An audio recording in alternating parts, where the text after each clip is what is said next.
Hello, everyone, and welcome to TeleTalk episode number 7. Today, we're going to talk about augmented communication in the COVID era and beyond. And just to give you a timestamp, today is May 14th in the year 2021. And so I am Perry Flynn, the North Carolina Department of Public Instruction's consultant for speech language pathology. And those of you that are TeleTalk watchers will be used to Tracy Ball, who works for the contract firm, the teletherapy contract firm Enable My Child. So Tracy, thanks for being with us as usual. Good to be here. And we have 2 guests today, and we appreciate their time. Ryanne Zavacky, who is the lead for the assistive technology team in the Brunswick County Schools of North Carolina. Hello. There's Ryan. And then Matthew Martinez is DPI's consultant for significant disabilities. Hi, everybody. So thank you all for joining us. We appreciate your time and expertise, and we'll jump right into talking about augmented communication. So Matthew and I have presented a good deal on this topic, and we always include the Communication Bill of Rights. It's a fantastic document that was created and published by the American Speech Language Hearing Association, ASHA. And it talks about, everyone's rights to communication. And while it's a fantastic document, I think it's very underutilized, and many people, even speech language pathologists, don't know about it. So the URL to access it directly from ASHA's website is at the bottom of this slide. And I'll go, the writing is sort of small, so I'll go through it real quickly. I know you can read, but everyone has the right to interact socially, maintain social closeness, and build relationships. Everyone has the right to request desired objects, actions, events, and people. The right to refuse or reject undesired objects, actions, events, or choices. The right to express personal preferences and feelings. The right to make choices from meaningful alternatives. The right to make comments and share options. The right to ask for and give information, including information about changes in routine and environment. The right to be informed about people and events in one's life. The right to access interventions and supports that improve communication. The right to have communication acts acknowledged and respond to even when the desired outcomes cannot be realized. The right to have access to functional AAC, augmented and alternative communication, and other AC, assistive technology services and devices at all times. The right to access environmental contexts, interactions, and opportunities that promote participation as full communication partners with other people, including peers. The right to be treated with dignity and addressed with respect and courtesy. The right to be addressed directly and not be spoken for or talked about in the third person while present. And finally, the right to have clear, meaningful, and culturally and linguistically appropriate communications. So maybe some of those things, come as sort of revelations for some people. It is just a really good document to help us be mindful of all the things that we need to be providing for our students. So Matthew or Ryan, do you have anything that you'd like to contribute to that? I think this is an extremely impactful document, especially coming from the area of students with significant cognitive disabilities. Just observing numerous classrooms and having conversations with teachers, like once they see this document and hear the power of it, it's almost like a light bulb comes on, like, oh, am I providing my students the opportunity for all 15 of these? Especially the number 4, the right to express personal preferences and feelings, right? If a kid doesn't want something and they, and oftentimes what we see is, they'll sometimes throw it, and teachers often get upset, which is understandable, but a lot of them fail to see that that's a teaching opportunity, right? That they're saying their personal preference, they don't want this. And so I just find this document extremely impactful for everyone working with any student with a significant cognitive disability, and including their families also. I absolutely agree. And I think I love how Asha posted about this in the context of COVID-19 now, added onto that from the Joint Commission about that social closeness and the difficulty with that. And so it's wonderful that they keep updating it. Yeah. So the other thing that I think about when I think about especially the first few things on this document is sometimes people email me and ask, particularly about preschoolers.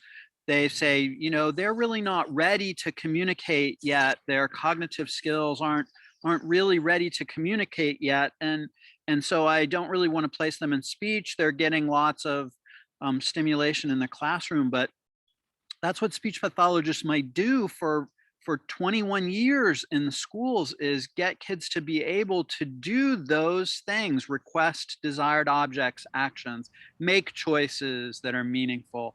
So I always tell them they are ready to communicate. Like, that might be our job, is to really work on pre-communication skills so that we can get them to realize all of these rights.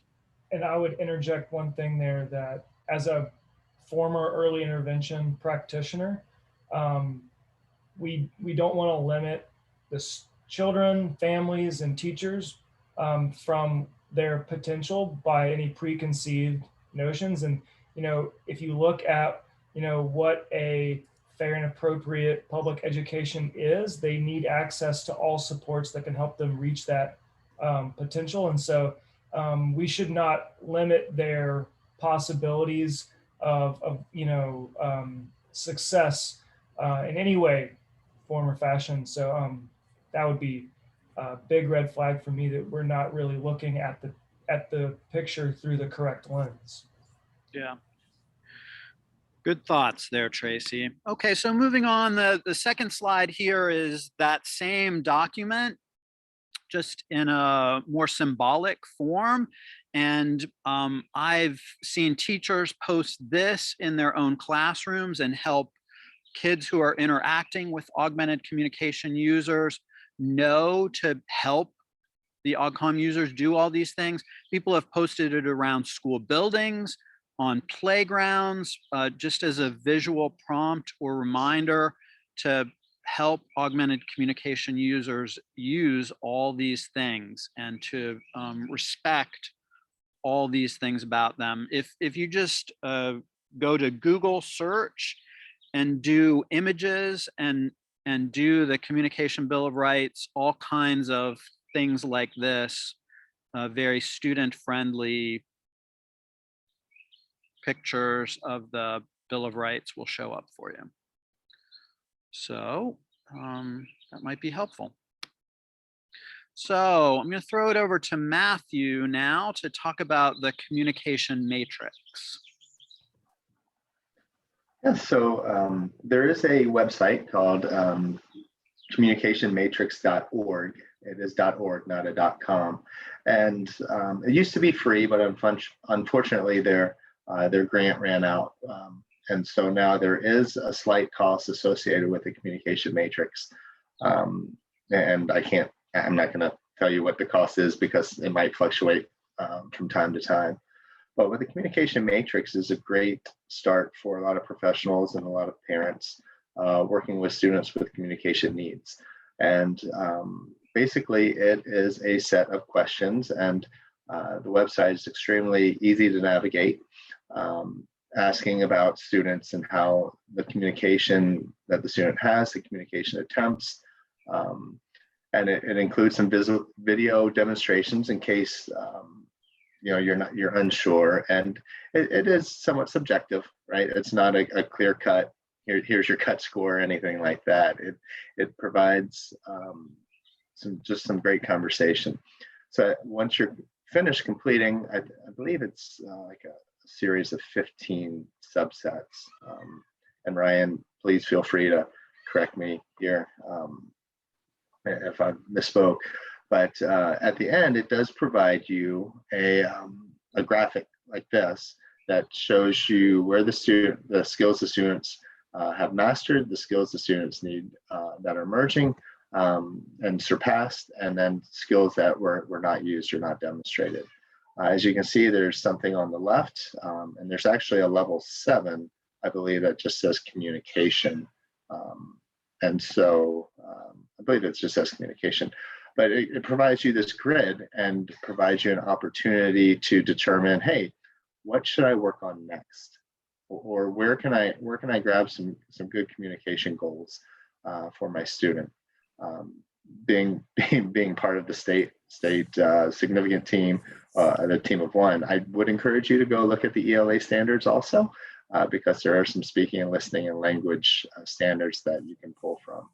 But in reference to this gives you a nice framework for thinking, hey, here are my students' deficits. I've assessed them. Where do I need to go now? And there's a couple of schools of thought on where to go. And I encourage conversation from everyone on this call now, because I was a classroom teacher for almost 20 years, and I would have two schools of thought. Well, what's not being used and what's emerging? For where to start and at which level to start in terms of that. And so looking at level 3, that unconventional communication, I think, oh, there's some mastered areas. Should I focus on C3 and C5, requesting the new action and making choices?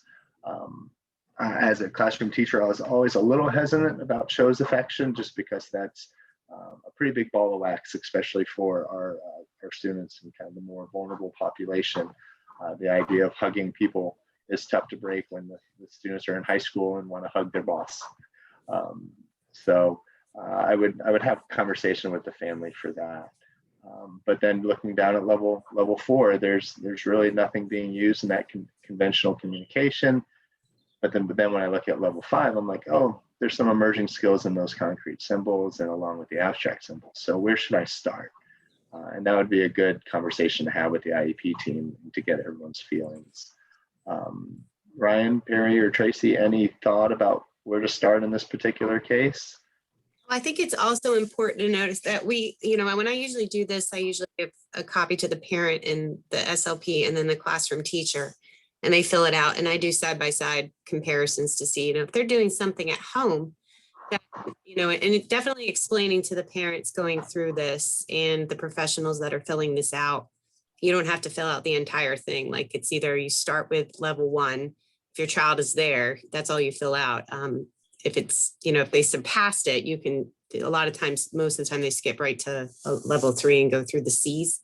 But looking at a child of that, like one of these charts, and seeing, okay, well, maybe he is a level 4 communicator and more at home, but at school he's not. So kind of filling in, and that's where that conversation is very important, because the parent can tell us what they're doing at home or what we're doing at school if it's kind of switched in that capacity, if the child's more of a higher level communicator at school but not at home, or vice versa. So I think that's really to find out, and definitely working with the parent on this, because sometimes a lot of the questions, I think parents look at it, even teachers, sometimes speech language pathologists say, I think they're doing it, but I'm not really sure that's what I'm seeing. So I love the tips about having multiple people fill this out and comparing.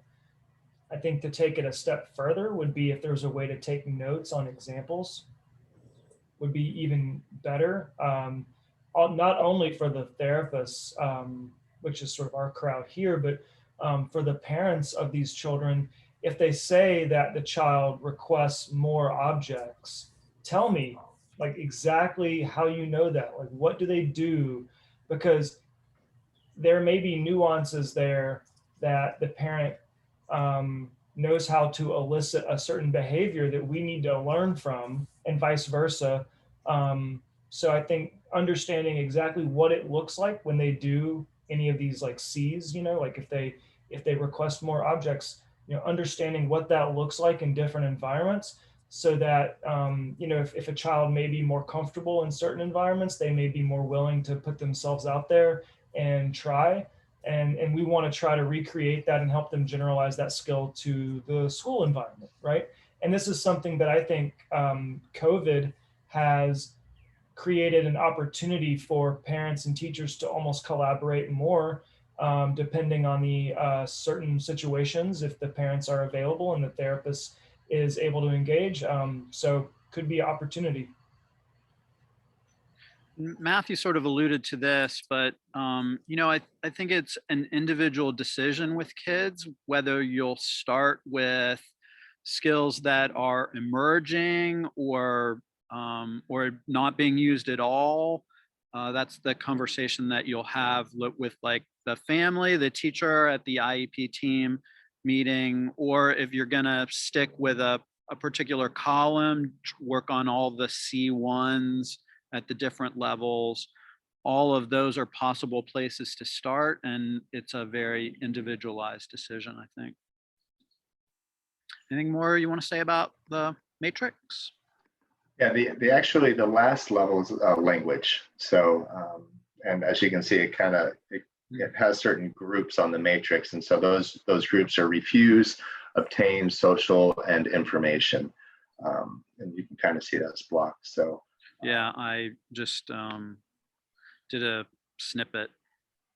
So one area is I do look at IEPs from time to time when I'm asked to, and I was able to find a district that has implemented the communication matrix.org. It looked like district-wide, and their present levels were extremely robust. Like I could actually read the IEP and understand like where the student is, and I was really excited about that. Like, wow, like they're really focusing on communication, because without communication, as you guys know, it's really hard to determine what a child actually does know, what the child does know, where the strengths and weaknesses are. So I just found that extremely exciting from my point of view. It's just like, wow, they're doing some great stuff. They're assessing these kids in terms of communication and knowing what to do. And that also showed me that the communication didn't just live with the SLP. It showed me it was really a team effort, which I was extremely enthused about also. It is a very descriptive tool about communication that would be very helpful to everyone on the IEP team. Yeah. All right, let's move on. So I think Ryan's going to talk to us about this pragmatic profile. Yeah, so this is Dewar and Summers Pragmatic Profile, and it's a free resource. If you just Google Dewar and Summers Pragmatic Profile on the internet, it comes up for free. And I think there's a few resources out there for it. So there is an interview schedule for preschool children and an interview schedule for school-age children that you can download and print out. And it's very similar to the communication matrix, but kind of more on the pragmatic level of it. So again, just like we mentioned with the communication matrix, it's good to have, I think, multiple people fill this out, caregivers, even friends of family, depending on how, how much support that this the family of the student has. And it basically just looks at what the pragmatic features of language that this child is using, what level they're at. And right here at Perry put that up about the functions, and it goes through the development of pragmatics all the way up to after 7 years. And so it starts with using signals as eye gaze, smiles, cries, vocalizations, but without specific communicative intent. So that's more those reflexive, development that we see. And then all the way up to argument and debate after 7. So I think this is another free and very important resource. And when I use it, I've created a rubric for it. And I shared it with Matthew, and he gave me the okay for it. So I'm going to have to share it with you guys. But so it basically sets up a chart for an evaluation input. And it's something they can do every few months after they've been involved. They've gone through AAC interventions, through modeling and demonstrations, and they're using consistent functions in the classroom or at home. And then you compare it a couple months later, and usually you see these pragmatic functions skyrocket. Like just having that chart, and that chart very much what I developed just explains what each of those levels entails. So that's another free resource I could share. I just have to make it public somewhere. So yeah, so if you send that to Tracy, he's been good at posting those things with the teletalks too. Wonderful, I'll do that. So another, we've sort of talked about this so far as a diagnostic tool, but it's also a therapy tool. People are very bound to getting augmented communication users to make requests, but not many of the other pragmatic functions. And so we'd like you to think about getting kids to talk about past and future events and find ways in whatever system they're using to make that happen for them, to gain other people's attention, all of those pragmatic things. We hope that augmented communication users are also going to be able to master. Yeah, I don't know about you guys, but I don't go throughout the day just requesting constantly. So say, I want this, I want that. So there's so much more to it. And I think when we show everybody all of those, it really sinks into a lot of people like, oh, wow, there's so many more goals beyond saying, I want to go to the bathroom, or I want this out of a choice of 2. It's so much broader. Yeah, great. Extremely helpful. Yep. All right, so let's talk about low tech versus high tech and multiple modes of communication depending upon the environment. Who would like to start that conversation off? Go ahead, Matthew, you are muted. All right. Well, the skill or the sequence of this presentation was very much direct and on purpose, right? Because first we talked about the assessment, and now we're talking about the modes of communication. So I just thought I'd throw that tidbit out there also. And yesterday when Ryan and I were discussing this, we did have that conversation about that light, low tech terminology, right? Like, because we know what high tech is, but there seems to be discrepancy across the field. Are you saying low tech? Are you saying light tech? Terminology that way. And it was a good conversation. And one aspect of low tech that we did discuss is low sometimes has certain thought prevalence in our field. It's like, oh, if a child's considered low functioning, and that's where, in this day and age, wording is extremely important. So when Ryan and I were talking about low tech, I'm like, well, if it's low tech, and when I think of low tech, I think of possibly a Big Mac switch. I'm like, would I even be able to design a Big Mac switch myself? Like, could I make that? And so thinking that, I'm like, man, that's not low tech at all. It's really pretty high tech, especially when you have no frame of reference for how to do it. So we did include low tech, but I think the terminology that we liked was light tech. And I know it just seems kind of like a simple wording conversation, but oftentimes it can convey certain thought process within one's mind. Did I sum that up pretty well, Ryan? Yeah, pretty much. We also discussed the whole no tech thing because, we all are multimodal communicators. I mean, We do it through text, we do it through gestures, facial expressions, and really for no tech, that's sign language. We're not using any type of technology, we're using our bodies. So it's really, no tech falls into that span of multimodal communication. But yeah, we had a good discussion about that, and taking all of that information that you're gathering in an in an evaluation, no matter what you're using, is where, a lot of people want to start and jump right to that high tech, but sometimes light tech is just as beneficial, especially when you're teaching language. And it's more, most children, all children learn receptively for the first, how many, 12 to 18 months of their lives. They don't come out speaking.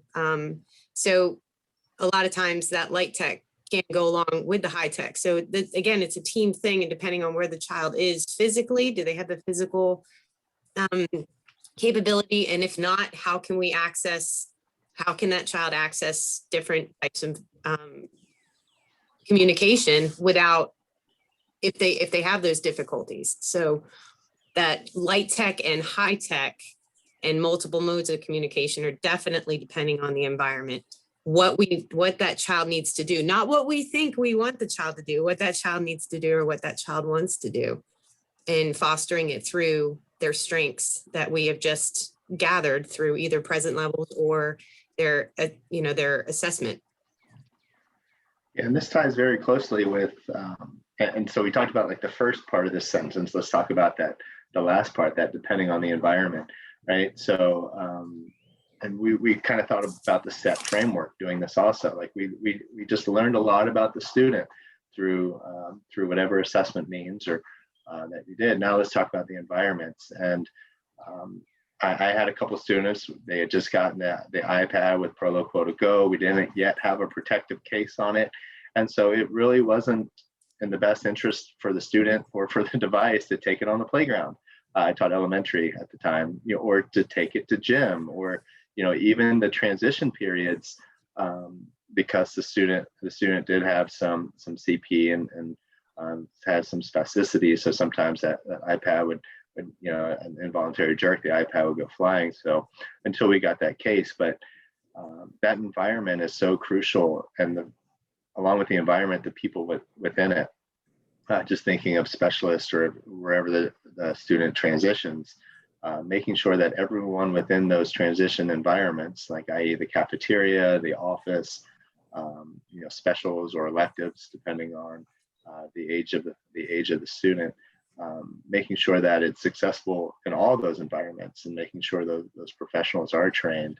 The cafeteria workers, do they understand, like, hey, the student has a communication device, and here's how they can use it with you, therefore in the office also. I always found the office staff would always welcome some however they could learn how to communicate. So Matthew, you mentioned the SET framework. Maybe some of our viewers aren't familiar with that, so can you tell us a little bit more about that? Of course. Well, Joy Zabala, she actually lives in North Carolina, which is pretty exciting. She has she developed this framework. It's not an assessment, it's a framework, and looking at assistive technology. And actually on DPI's AT website, we do have some presentations from Joy. And it talks about framework and determining assistive technology. And what a lot of people like to jump to are what we talked first about, the light tech, the no tech, high tech, rather than actually following the SET framework, which is S is for student, E is for environment, T is for tasks, meaning what you're asking the student to do. And then finally, you look at the tools that are needed, rather than in reverse thinking, oh, well, I just learned I watched the 60 Minutes about an iPad. So the student definitely needs an iPad right now, today, put said program on it. Well, is that you forgot the first three stages, which is what does the student need? What's the environment within, and then what are we asking the task for the child to complete? I know, Ryan, you have experience working with the SET, correct? Yeah, that's what we use. And it, I always quote Joy when we talk about this, because I get, and I'm sure a lot of people in the school district get those emails. I know I have a kid that needs this. Well, once we start talking about the tools, the conversation stops. So it's like, we need to, go back and see, well, it might not benefit. Let's start from here. So yeah, I'm glad that you mentioned that, Matthew, because it is important not to start with the tool. That is the last assignment. Matthew sort of alluded to this, but just one form of technology, whatever it is, high tech, low tech, medium tech, whatever, isn't necessarily what the student is going to use all day long every day. That there might be parts of the day that they'll use gestures or some sign language or a core board. And then there might be parts of the day that they use a very sophisticated device like Proloco to go or a lamp device or something like that. So don't just be tied into one device that must work in all of the settings. It's completely fine, possible to use a variety of technology across the day. All right, I think we'll move on to the next slide. And one thing real quick, Perry, I'm sorry, is that if you do have a high-tech device, I would encourage you to print out a hard copy of the pages, because technology often fails, or sometimes technology isn't as practical in a hurried environment, or at times it could be unsafe for the device itself. I did mention PE. If your PE class is anything like mine, sometimes those basketballs are flying everywhere. So last thing you want to do is have a broken device without a backup. So I would just encourage you to print out the pages that are found on the device. This way there's a no tech option also. Excellent point. All right, now we'll move on. So I guess I'm going to lead the conversation a little bit about Medicaid and third-party payment for devices and liability insurance and educational relevance. So maybe we'll start with the end of that sentence first, that what we do in schools has to be educationally relevant. And so the augmented system, the devices, all need to support that educational relevance. And communication, I can hardly think of any communication skill that isn't found in the educational standards and that isn't educationally relevant. So any device that supports a student's communication is going to be educationally relevant. You can spin that in that way. Medicaid or other third-party payers will pay for augmented systems, devices, and sometimes speech-language pathologists and OTs as well in school settings are asked to write justifications for those devices, and that is totally fine. We can write on behalf of the schools what it's called durable medical equipment that we are requesting of Medicaid. The augmented device is that durable medical equipment, but it has to be educationally relevant. So that is our task, is to justify that educational relevance for that particular device. And then you have to sort of sort out who owns the device. Does the family own the device? Does the school own the device? Will it go back and forth from home to school on a daily basis, or will it just reside at the school? What will go on during the summertime? Will the device go home with the student for the summer? All of those issues are important things for the IEP team to work out. And then liability insurance is super important. Matthew, mentioned several accidents that could happen to a pretty sophisticated device, including basketballs and flushing down toilets and being run over by cars in the driveway, and all kinds of things like that happen to devices. So Liability insurance is really important to invest in as well. And again, you're going to have to negotiate out with the parents. Will that be completely the responsibility of the school? Or, is the parent paying for part of the device because the device will be going home with the student as well? And so will they pay for part of the liability insurance? Those are just some very nuts and bolts monetary concerns, considerations that IEP teams need to deal with that they don't usually deal with around an augmented communication device. Ryan, Matthew, any more to add to that? No, I think that was a really good point, because when it's educationally relevant, we're looking in the schools, so part of that. So it is definitely an in-depth conversation to have. No, Yeah. Thanks. Okay. And I would just encourage every school system to make sure you have your policies and procedures in place. And that would come, make sure the legal team has, review the documents that are needed. So this way there's an understanding of all parties involved with the device. This might be a good time to plug, it just sort of popped into my head right now, to plug assistive technology teams in school districts. In North Carolina, we really encourage every school district to establish an assistive technology team. Matthew sort of leads up the training for those teams that come from the Department of Public Instruction, and it's it's a not a one-shot deal kind of thing. You get support over the whole year, and lots of different very practical ideas about how to establish the team, how to sustain it over time, and what that team might do in the area of both assessment and intervention. So if you have questions about that, establishing your team in North Carolina, you might want to be in touch with Matthew Martinez at DPI.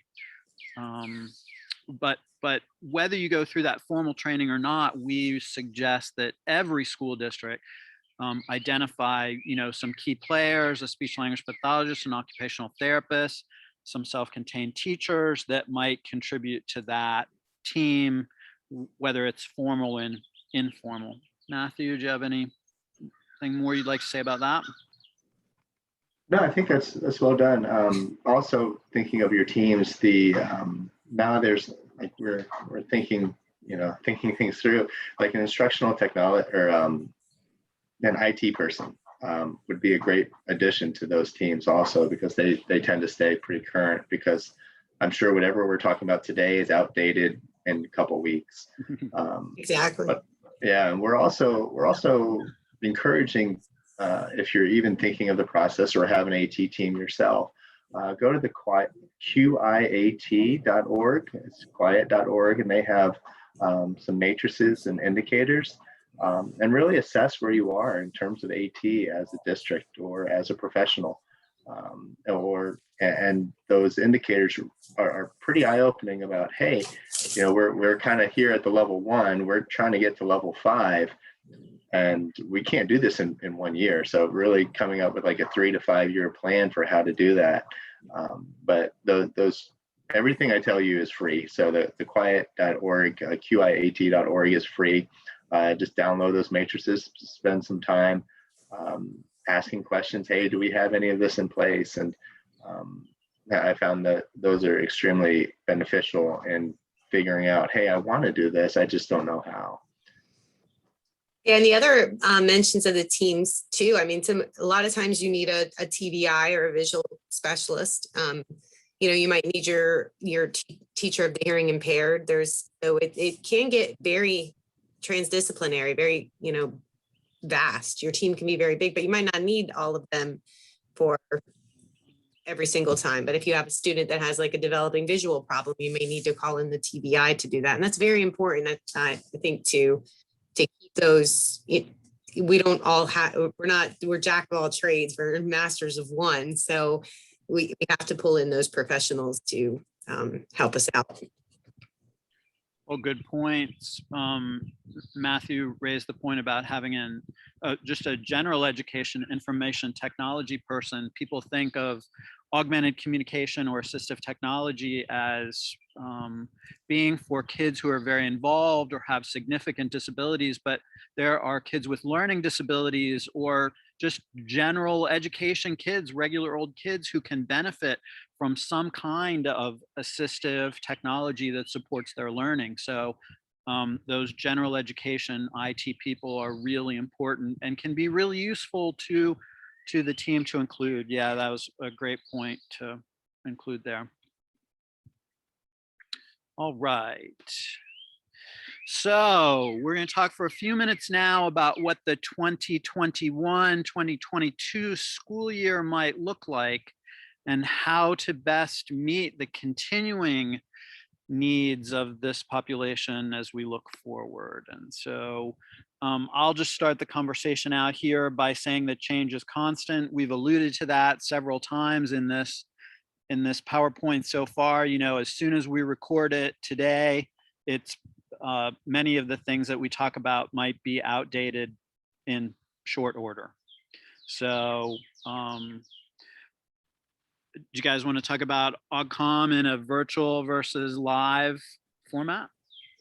This is so fun. This is such a fun conversation to have, because what a change we have been through. And I think we've been so used to doing AugCom, one-on-one, kind of in a static environment for so long that as soon as this happened and we had to go virtual, it opened up so many doors. And like Matthew mentioned earlier, the parent involvement is huge. So I think this change is going to constant. We don't know what it's going to look like. I mean, I don't know what it's going to look like next year, but I loved the virtual platform. I found it very beneficial for some.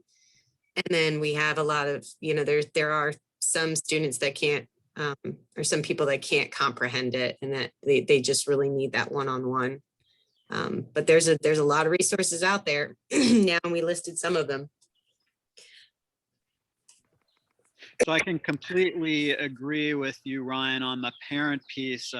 Tracy and I, have been doing these teletalks for a year now, and almost at every episode we talk about what an amazing opportunity it's been to involve parents, and really I still see some kids myself, and the kids with augmented communications have made the greatest growth, and it's because we are seeing them in their homes with their parents sitting right beside us or right beside them. So we're able to sort of coach the parents on how to use that device at the same time that we're working with the kids. And the kids have taken off because the parents are getting a little coaching on a weekly basis that we should have been doing before, but I wasn't doing before. So I think at least, so I live in the Raleigh area, and today is kind of one of those unprecedented days where they had to go remote because we have gas. So when we talk about change is constant, it's remarkable. But one thing I have heard, and from numerous teachers, is in this virtual platform, the parents are starting to see the abilities of their children rather than the focus on the disability. And I think, Perry, you hit the nail right on the head with that coaching piece, right? I mean, I remember when I was a classroom teacher, my assistive technology person, she had lots of schools. And so I would get a device and it was just like, here's your 5-minute tutorial. Now, go do it. And then, so I'd be like, okay. And so then I'd send it home and like, just do it. So I really think this virtual platform has been extremely beneficial for a lot of educators to show parents what they do in their day. We did include a Rachel Madel. I believe she has several resources out there, and she's done numerous webinars about how she was able to do virtual therapy. And like, she was crazy. She had like a camera. Sorry, I'll try to put my hand here. Camera here, like a camera here, camera in the back, and it was almost like this 3D imaging of the situation. and she was coaching parents through. And a lot of the times, like she caught her discrepancies, and she caught some of the good things she was doing also, but she was like, oh man, I was doing this, I should have been doing this. And likewise, she was able to put a little bug in the parents' ear about, hey, have you tried this rather than doing this? So those are some great resources, and I believe she has a coaching model, resource in there also, because I think that's what educators are becoming to some extent, is especially if I know here there's discussion of having a virtual option and having in-person option, and I'm not sure that around here they're going to be doing much hybrid. So it might be one or the other. And so the or the other, which is the virtual, the parents are really going to need some coaching. Just like the beginning bullet says, change is constant. Yeah, and I don't think virtual is going anywhere, because like you said, Matthew, imagine 2 years ago, if people ran out of gas in Raleigh, they just closed schools. We wouldn't have a remote option. They would close the schools. And now we have that option where we don't have to close the schools when things like that happen. We can go remote and virtual. So it continues. Snow days may never happen again. Exactly. No. Unless we lose power. So what's interesting on that topic, just to hold it there for a minute, is when you think of teletherapy and utilizing tele to provide the therapy, tele is essentially the location of the service. The service itself is unchanged. Right. You are limited sometimes, and sometimes actually you have more options. It really depends when you go tele versus in person. Sometimes you can be more creative in certain aspects, and in other ways, maybe you may not be able to do certain things, but in general, you're providing the same service. Speech therapy is speech therapy, and the location of that therapy may change. It may be in the community, it may be in the school. When you're coding that on a billing and coding form, it is literally the only marker is the location. Is it telehealth? Is it school? Is it home? Right? There's all those locations. And then if you're thinking of it that way, we're educating our students, right? And if we use technology to be able to deliver the education in the manner that they can absorb it and what our environment allows, whether we don't have gas or it snows or whatever, as long as it's safe, like if we're not in a hurricane or something, right? As long as it's safe, now we have more modalities to provide high quality care, and we can be more flexible with that care. And so, to me, we're just learning how to be better educators. that's a great point, Tracy. And we had all these resources before, we just weren't forced to utilize them. So now, like this year, I mean, I'm completely guilty of it. It's like what Matthew said about how Rachel Madel does her coaching and stuff. But we started implementing this year just we use Google. So we use Google Photo, like a shared photo album with teachers, and what they do if I go into the classroom and do demonstrations and modeling with them for, half a day or whatnot, they send me a video, maybe a 2-minute clip, upload it to a shared photo album, and then self-critique themselves of them doing the modeling with the student. And it has been so beneficial. And they have been able to see my mistakes and me say, hey, this is where I should have done this. I should have waited. I should have spoken more slowly. I should have spoken less. And they come back and say they notice the same thing. So it's I think that coaching is a huge thing. And parents, I mean, they love it. You can have a parent support group on Zoom or Google Meet at 8 o'clock, 8:30 at night, like I do, and just get them on without their children are asleep, get them on with the device, with the AAC, and you're working directly with them, teaching them how to do it. So I think it's a lot, it has opened up a lot more, and it's always been there. We just weren't forced to use it. We got into our routine. And now that routine is broken, I think it's definitely going somewhere. There are certainly silver linings to the COVID era. Excellent conversation. Some more tips for doing virtual therapy or operating in the COVID era.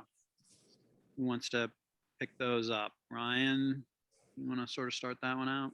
Yeah, I could start that one out. I know there's a big, we were talking about how or before on the last slide about trending topics, AAC is always changing, the research is changing, and there's more research coming, more research out there. And now, we're hearing don't symbolate books. This is something people have been doing for years. And you have Kate Ahern, Carolyn Musselwhite telling you, don't symbolate books anymore. They're fine just the way they are as literacy instruction with AAC. That's just something recently that has popped up that really got me, because I have tons of books that are symbolated. And we've always encouraged people, at least at UNCG, we've always encouraged people, our students, that if they do use symbols, to pair them with the word. And Karen Erickson, Matthew's a big fan of Karen Erickson, and she always has said that, to pair that you want to get those kids to be more conventional readers, and to be able to do that, you have to pair the symbols that they're using with the text, the print as well. Yeah, I always find, the 26 letters of the alphabet, of our alphabet, the English alphabet, I should say. If you could master those 26 letters, you master the language.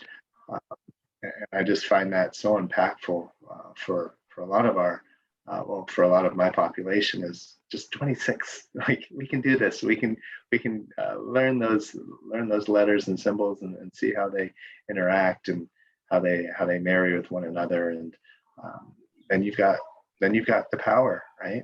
If you're able to communicate your thoughts, you going back to that communication bill of rights, you can master those, and your life outcomes suddenly become a lot greater with the ability to master those 26 letters of the English language. And regarding AAC, what's the best thing to do for any child to have them be able to communicate, if they're non-oral communicators, have them communicate anything they want to at any time with anyone, is to teach them how to spell. So. And lots of Karen Erickson's research has been on getting kids who we traditionally would not expect to be spellers, having really high expectations of them, and they become spellers. I've talked about this several times, that we have chronically low expectations of the population that typically uses augmented communication. But we really need to ratchet up our expectations, and be more robust in what we expect of those populations. And I think that in many cases they will surprise you if you expect more of them. And presume confidence, or presume competence always. Yeah, there you go. It's a good way to say it. Presume competence. Yeah. Always. Yes. Always. And I think a lot of that goes back to your own belief structure, whether that's intrinsic or extrinsic, or conscious or subconscious. Sometimes I'll hear, well, my students are too low for that. And I'll say, you know what, you're right. Like, if that's your belief system, you are 100% right. Or they're not ready to communicate yet. Right. Yeah. And guess what? You're right if that's your belief. I always use this quote with my son, is whether you believe you can or believe you can't, you're right. And so it's really taking a hard look in the mirror, saying, what are my actual expectations for my students, or for whoever I'm providing a service to? Like, do I really believe that they can do this? And if you're a little hesitant, it's, that's okay, but try to find that reason why you became a specialist or a teacher. Think back all those years ago and say, you know what, I've lost a little sight of that. Let me figure out how I can get it back. Because it's easy to lose, and it's easy to forget why you became an educator, an SLP, or whatever your practice is. And always taking back that, reminding that inspiration of why you became is a great motivator at times. This has been a good time, I think, for people to reflect back on just that, Matthew, why they're doing this, because sometimes there's a conflict with them about why they are doing this in this particular era, and they have to be persistent and resilient to make it through this era. And so I think some people have, for better or worse, revisited their motivation to do what they do with love that you said resilience, because I've been hearing the terms grit and resilience thrown around so much, and that's what's needed. Yeah, absolutely. We all are having to do our jobs in different ways. So, kudos to those of you that are demonstrating that grit and resistance and perseverance through the COVID era. I just wanted to mention peer modeling is our last bullet on this. And I've had some really great, I have been able to do some live therapy with some augmented communication users in the last couple of months. And we have focused a great deal on some peer modeling with those kids. And it, it is amazing. Kids are super motivated by their peers, maybe much more than their grown-up best speech pathologist buddy, to do good things. So there's lots of research about peer modeling, and we really hope that you are using it, either having typical peers come into self-contained classrooms, or having our kids embedded in general education classrooms and hooking them up with a peer who would really like to be motivated, is really motivated to work with them using an augmented communication device.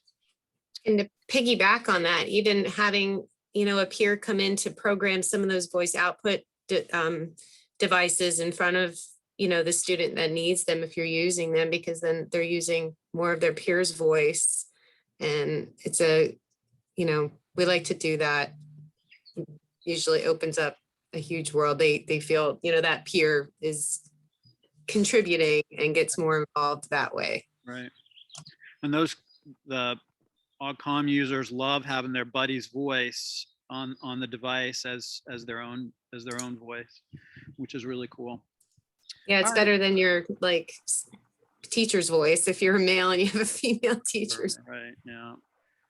Yeah, I actually had a user who wouldn't use his device, and I was like, I can't say his name now, but it was Charlie.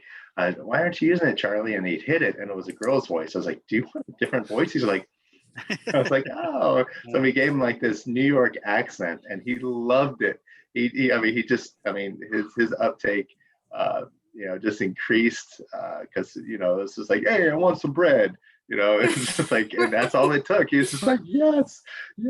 So yeah. I have a user that uses the British male voice because he says the women like it more, or like it more. So I think it's amazing.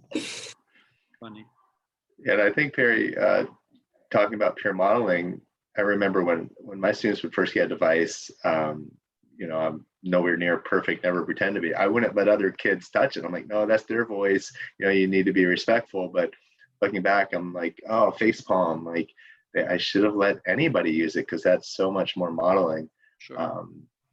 As the research developed, I was like, oh yeah. So we used to have book buddies with our fifth graders, and our fifth graders would come in, and they would really be great peer models and show my students where some things were on their device. And it was just, I think of all the lost opportunity my first years of teaching versus, if I just would have had that facepalm moment a little bit earlier.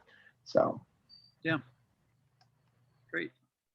And like you, I've had the luxury of having some augmented communication specialists help me to better learn how to work with those kids, and those adults are talking to the kids on the device too, saying the very same things that they're saying orally on the device, for the kid, and then hoping that the kid is prompted to have some response back on the device there. So that was really something that I wasn't doing. I was using my own oral language to prompt them and tell them what to do on the device, and instead of showing them and having them hear it on the device at the same time. So that's been a pretty recent revelation to me. All right, so Matthew's going to talk to you a little bit about the 4-part processor model. All right, and we were tying this one back to the last slide in terms of literacy, like the literacy skills and assimilating books and knowing the letters of the alphabet. And I always think this is a good thing to include in a lot of presentations. This just has a lot of research behind it about how we actually learn how to read, or actually how does everyone, not learn how to read, but process words, right? Because we're like, oh, well, we model it, they should know. But there's this 4-part processor that's activated within your brain, right? And so the 4-part processor, if it kind of had bubbles, the first would be context, and the middle would be meaning, and then there's the phonological piece and the orthographic piece. And people have, there's free webinars out there talking about the 4-part processing model. But it's good to know and to understand how the brain is activated and what's going on. So if we take that middle piece and put the meaning, right, we could have a cup, right, like a red Solo cup, if you will, right there, right? And so that orthographic, what does the orthographic looks like? Well, it looks like the spelling of the word cup, C-U-P, right? The phonological, well, we would have the K sound and then the U sound and the P sound. So put them together, that's the cup. So that's good to have, right? Like the orthographic and phonological, what's going on with how the letters marry. But the top one is important, context, right? Because if you know what a cup is, but you have no context for it, it loses a lot of its meaning, right? So, I drank out of a cup. And so just activating that 4-part processor within your students and being cognizant of that's the brain is activating. It's extremely impactful for how students can start understanding language and understanding how to acquire those words. Excellent. Anything else anyone wants to contribute to the 4-part processor discussion? Any materials, Matthew, or websites or resources you have to share on that you want to share with me? I'll post it in the meeting notes. Okay, wonderful. Yeah, Ocali, which I'm not sure what it stands for. I'm based out of Ohio. Has a lot of great. I don't want to butcher it, but they have a lot of great resources talking about, well, not only the big 5 when it comes to that science of reading, but also the 4-part processor model. In case you can't tell, like I'm a big fan of how literacy coincides with communication and vice versa. But Ocali has it, and I'll definitely get those to you, Tracy. Thank you. Great.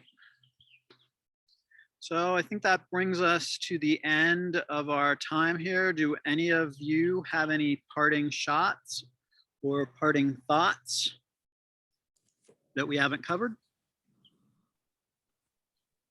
I know this is a really scratching the surface kind of dive into augmented communication, but I hope that it's given everybody, some new information, something new to think about kids that use augmented systems. And I really appreciate Ryan and Matthew joining us with their expertise and different perspectives on these kinds of kids. It's a valuable collaboration, and I always appreciate their input.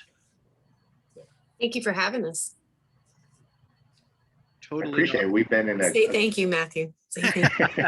I was saying thank you. I did have to say this is the first time I've worn a collared shirt in forever, so I appreciate the opportunity. You see, I didn't even bother to do that. I don't even do that anymore. I can't tell you the last time I had a collared shirt on. Tracy, we're all wearing pants though. I won't tell you. Yeah, I'm wearing a collared shirt. Ma'am. So you have to know. That's all Tracy's admitting, just the Did shirt. you, So I will say for a parting thought that as a former therapist in school districts and as a EI clinician as well, there are so many resources available, and we're all sort of we all assume and strive to practice the top of our license, but there are always people out there doing more creative and more interesting, and who may be a step ahead of you, no matter how high you think you are on the ladder. I think it's just really interesting to, now that we feel like we're kind of on the tail end of this COVID era, is to really work on re-engaging with our peers and people who may not be you consider in your lane, so to speak, but you may be able to learn from in parallel lanes. Like Matthew being a teacher, I learned more about my kiddos from their teachers than I learned about from anyone else that I interacted with.